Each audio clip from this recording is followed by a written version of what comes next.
Victoria from Biblio Lifestyle, and you're listening to the Reader's Couch podcast, the show that will help you bridge the gap between living a full and busy life to one where you're reading, learning new things, and having fun. In today's episode, we're celebrating the season by exploring 3 classic novels that are just made for summer reading. I'll discuss why these timeless tales are best enjoyed under the summer sun, and I'll offer tips on making the most of your summer reading experience. So if you're looking to add some classic novels to your reading list, then this episode is just for you, so stay tuned. Hello friends, welcome back to the Reader's Couch. I'm your host, Victoria Wood, and today I have a delightful episode lined up for you because summer is here, and what better way to enjoy the warm, lazy days than with a timeless classic book. So in today's episode, we're celebrating the season by exploring 3 classic novels that are just made for summer reading. I'll discuss why these timeless tales are best enjoyed under the summer sun and offer tips on making the most of your summer reading experience. So whether you're lounging by the pool or relaxing in the cozy corner of your couch, I think these classic novels will transport you to a different world and enrich your summer days. But before I get into the episode, I want to do a little shout out.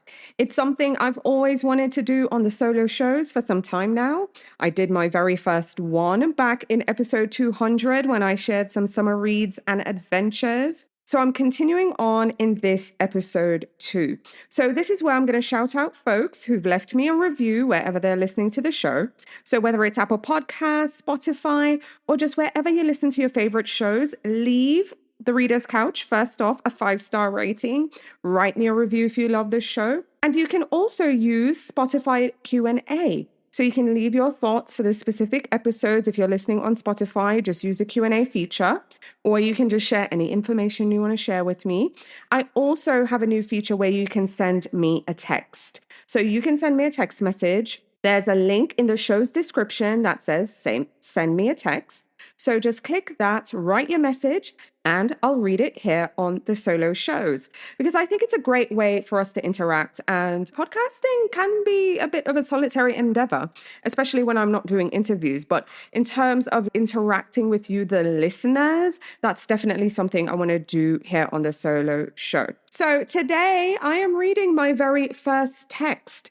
Now, I don't know if you remember me shouting out someone in the previous episode, in that Summer Reads and Adventure episode, who shared some information with us about Frances Perkins on that episode. And I mentioned this user didn't have a username. Well, they sent me a text. So, hey, Libby M from Maine. Thanks for sending me a text. Thanks for letting me know it was you.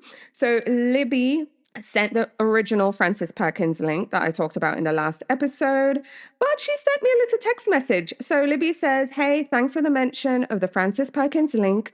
I'm glad you found it interesting. It was from me, Libby M from Maine. I did not know much about her and will have to visit the center sometime soon. I look forward to reading the book, especially after hearing the episode. I have read other books by Stephanie Dray, The Woman of Chateau Lafayette, and My Dear Hamilton. Happy reading. Yay! I'm so glad to hear you're a Stephanie Dray fan.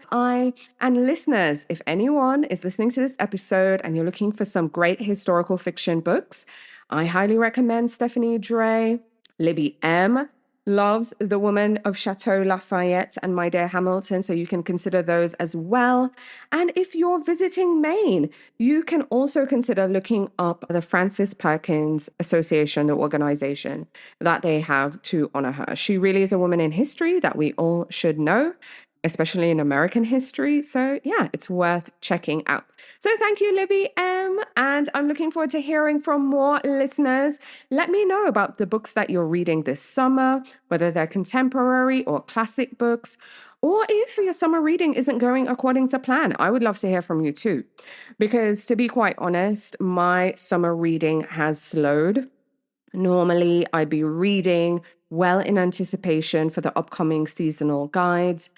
But I've been packing and I've been moving, and I can announce and let you all know now that I'm recording this episode from our new home. So, yay, the move was successful. It was a bit stressful. And I know there are lots of big feelings that come up with moving. I mean, I've been going through the motions. So it's like you're happy and excited, but you're also sad. And there's lots of adjusting going on as well. It's finding the new grocery store, finding new activities. Where's the park? What can we do together as a family? What do you want to do by yourself? It's a lot of adjusting. Yeah. The other thing people don't talk about much is just how much it costs to move. Oh my gosh. It's like you have a budget in your head and then you end up way over it. And I experienced a bit of that. And I used to be an expert mover. I was moving like every year, every 2 years. So I was used to just picking up and going. But when my husband and I, who he also does lots of traveling for work, so when we finally had the opportunity to settle, I haven't moved since. So I've been in the same place for 8 years, which is the longest I've been anywhere since, oh my gosh, since leaving uni. Yeah. So because I grew up in the same house. I grew up in a family house. We lived there my entire childhood, my entire life. And then after that, it was just moving. It was a great adventure. It had its challenges. And for the first time, I was able to put down roots and it felt good. And yeah, so moving comes with all the feelings. I think what really hit me is just how much things you accumulate, all the books and other things, of course, and just the cost, man. Moving cost a lot. But anyway, that's enough from me. But anyways, Libby M, thank you for sending the note. Friends, I would really love to hear from you. Let's talk about this summer. If you're moving or have moved, let's talk about it. Send me a text message, use the Spotify Q&A feature. You can leave me a 5-star rating and write me a review if that's the way you want to share. I just want to hear from you guys, really. And it would be lovely to hear from you. So anyways, send me a text, Spotify Q&A, whatever works. Looking forward to hearing from you. And now onto the episode. Okay, so let's get into the books because I'm super excited to share 3 classic novels that are just made for summer reading. Now, the first book on my list is Watership Down by Richard Adams. So, the big overview of Watership Down is that it's an adventure tale of a group of rabbits who are seeking a new home. And this novel has themes of survival, friendship, and resilience. It also has this really cool pastoral setting and a sense of just this epic adventure, this epic quest.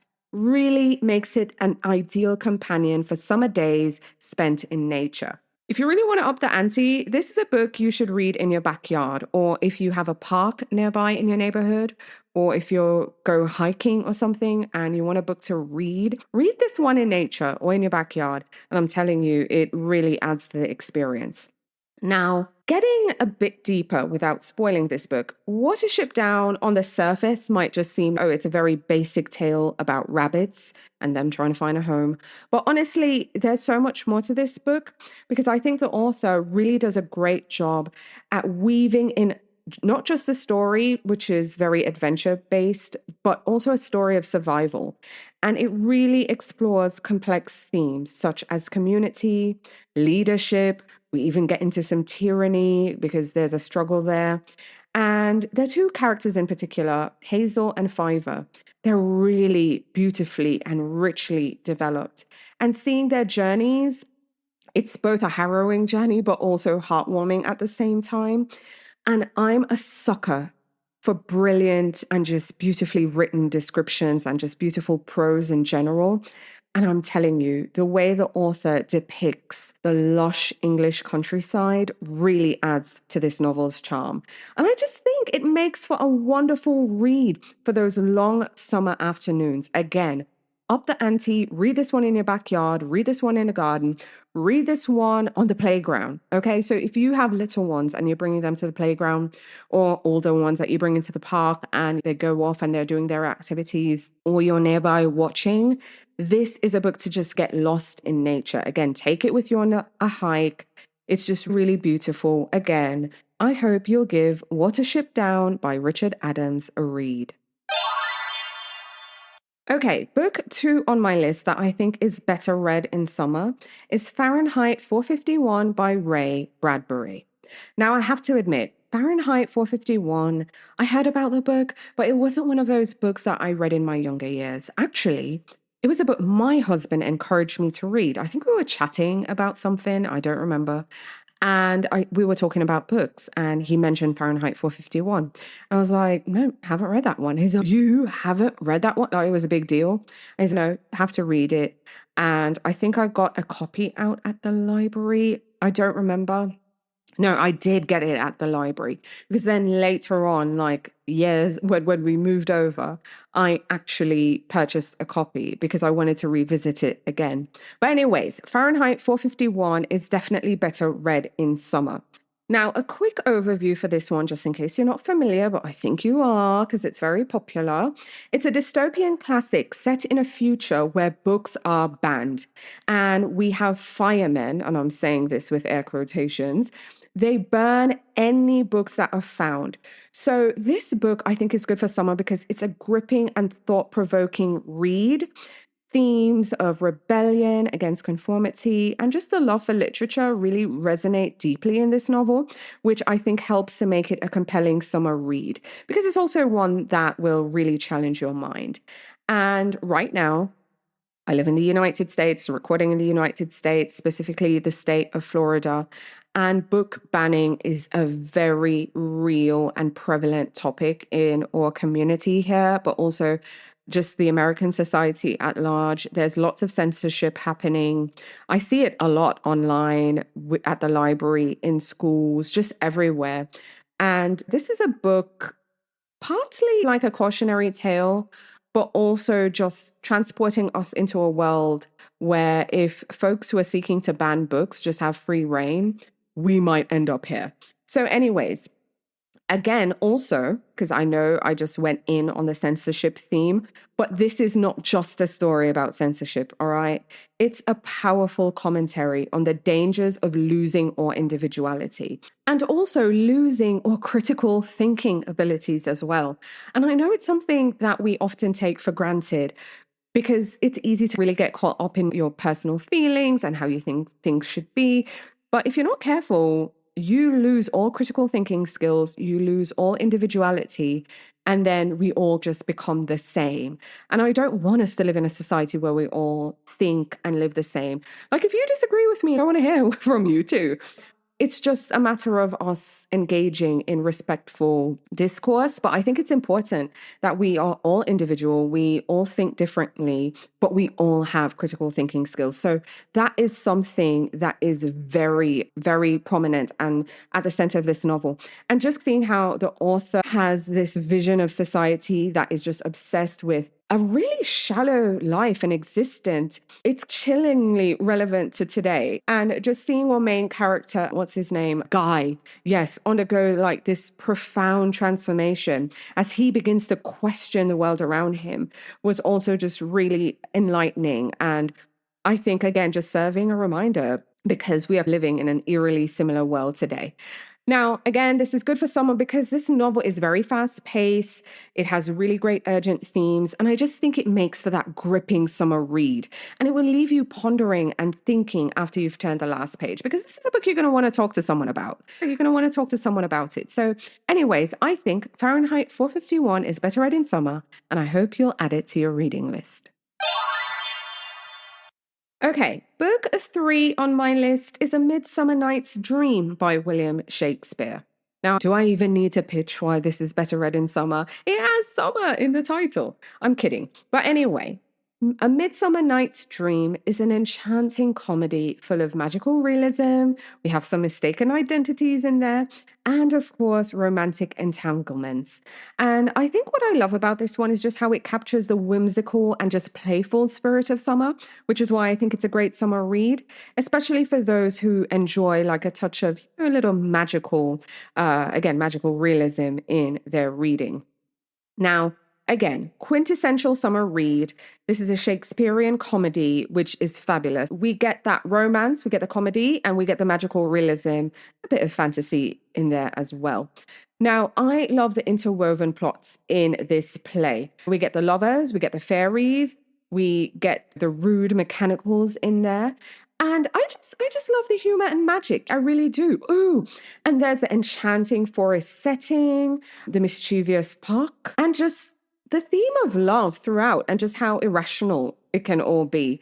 And I just think it has a bit of a timeless appeal. I think this play, if here's how you can up the ante. Read this play outdoors. So this is another backyard read under a tree. You could probably even go to a summer theater performance. I know up in the Northeast, even though I live in Florida, but I've been to, what do you call it, community theater. You have community theater all across the country because I've been to community theater in the South, in the Northeast. I haven't been to the Midwest yet, but coming soon. And I haven't been to community theatre out west, even though I've been there. But points is, it really doesn't matter where you live. But if you live in a community or if there's a town over who does community theatre, odds are you will find A Midsummer Night's Dream during the summer. Another one you will find is Much Ado About Nothing, I feel. I'm trying to think what other Shakespeare is popular community theatre in the summer. I can't remember. I'm drawing a blank. But anyways, you can up the ante and go to a community theatre. Maybe they have something on screen somewhere. Of course, you can always watch adaptations, but I think, summer, I think outdoors and theatre, because it can really enhance your reading experience and just bring the magic to light. But yeah, that's book 3 on my list, A Midsummer Night's Dream by William Shakespeare. Okay, so in addition to giving you the book recommendations, I also wanted to share just some tips and ways you can engage with the novels. Because as I was sharing the books, I'd say to you, oh, this is better read in nature, in your backyard, do some community theatre watching, something. Another way you can really immerse yourself in these stories, just a really great way to go beyond the page is join a book club. Now, I know, again, most community book clubs go on break during the summer. My community book club did, and quite a few book clubs do. But if you can find an in-person book club, it's a great way that you can share your thoughts, get other perspectives on the books you're reading, and you can share different insights, and it just makes your experience more interactive.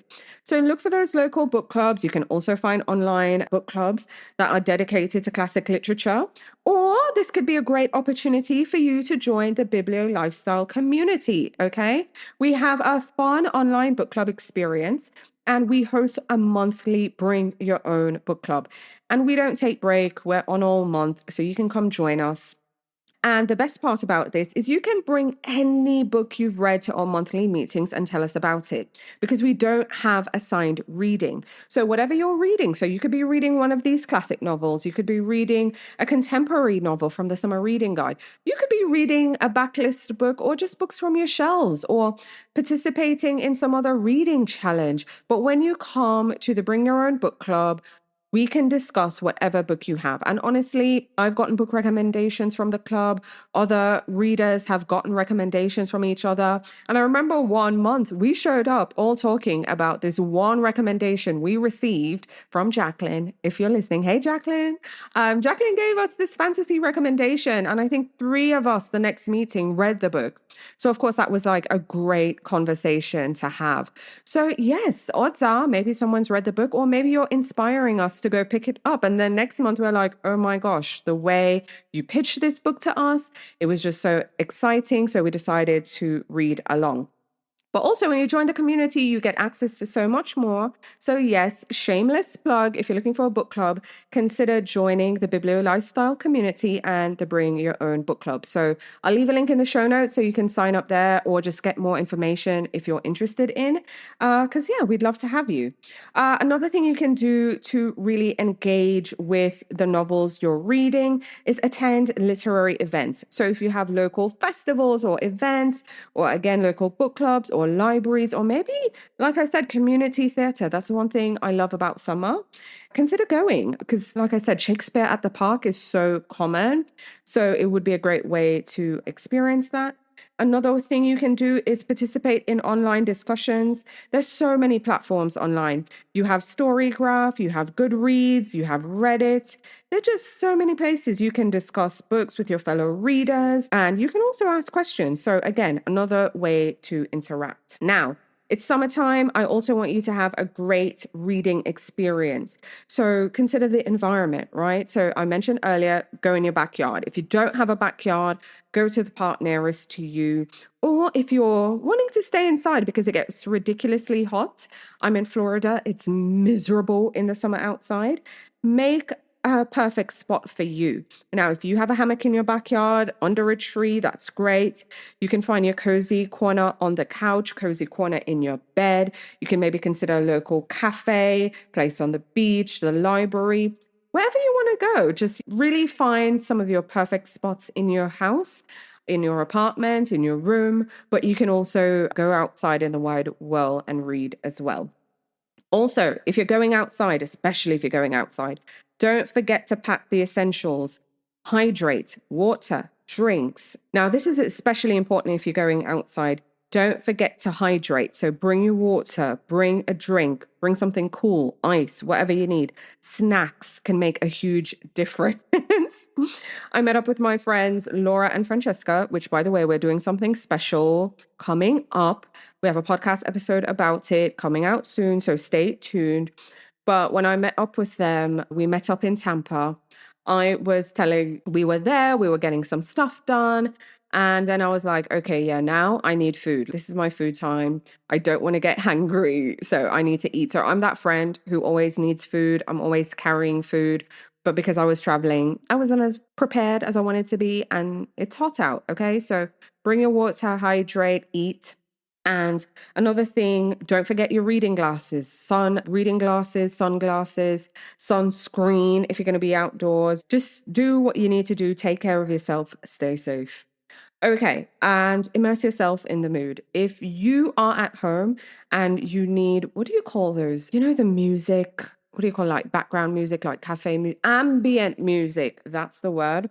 Okay, if you need ambient music, do that. If you want to light a candle, do that. Whatever you need to do, just immerse yourself in the story, make yourself comfy, cozy, and make this your best summer reading yet. All right, friends. So before I go, quick recap. The novels I'm recommending you read this summer because they're better read this summer. The classic books I'm recommending are Watership Down by Richard Adams, Fahrenheit 451 by Ray Bradbury, and A Midsummer Night's Dream by William Shakespeare. Again, I hope this episode has inspired you to pick up one or all of these classic novels this summer. I think that each of these books offer unique experiences that can enrich your summer days and provide a delightful escape. If you've already read these books, maybe recently, consider rereading them.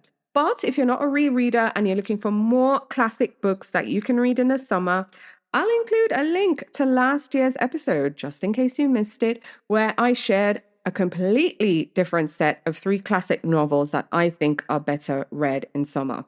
I also have a list over on bibliolifestyle.com with a list of classic books better read in summer as well. So if you need more recommendations, I have them for you. And also, before I go, don't forget to click that send me a text link, okay? It's in the show's description. I want to hear from you. Let me know what books you're reading this summer, what books you're not reading. Because, hey, if you're in a reading slump, if you're busy moving, if you're busy entertaining your children who are out of school, trust me, I get it. I'd love to hear from you too. If you have other fun summer activities, if you're traveling, I'd love to hear that as well. If you're cooking, trying new recipes, just anything that you're doing for summer, I would love to hear from you. If you're listening on Spotify, you can use that Q&A feature. If you're listening on Apple Podcasts, drop a 5-star rating and you can write your thoughts in the review as well. I think that's a great way. We can use a review feature. Or again, just click send me a text. In our next solo episode, I'll read your messages if you send me some, and the Q&A and the text messages and whatever I get. But also in the next episode, I'll be sharing some contemporary novels, more specifically beach reads to add to your summer beach bag. Because here's the thing, you also don't have to go to the beach to enjoy a beach read. Hello, community pool. Hello, backyard, comfy couch, under the covers in bed with the air conditioning because it's a lot cooler and nice inside. But if you're looking for those beach read books, if you're looking for the beachy vibes, if you're looking for engaging stories that will keep you turning the page and just really help you get lost, I have an amazing list coming your way. So you won't want to miss that episode. Alrighty, friends, thanks for being here. Thanks for listening. I know there's so many other podcasts out there, but the fact that you're tuning in and you're listening to me right now, I just want you to know I appreciate it and I don't take it for granted. Alrighty, friends, that's it. And I'm looking forward to talking to you again soon. Bye for now. Thank you so much for listening to the Reader's Couch podcast. Please subscribe to the show, share it with a friend, and take a few seconds to leave a rating and review.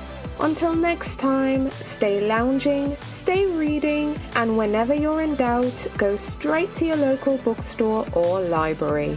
Thanks again for listening, and happy reading.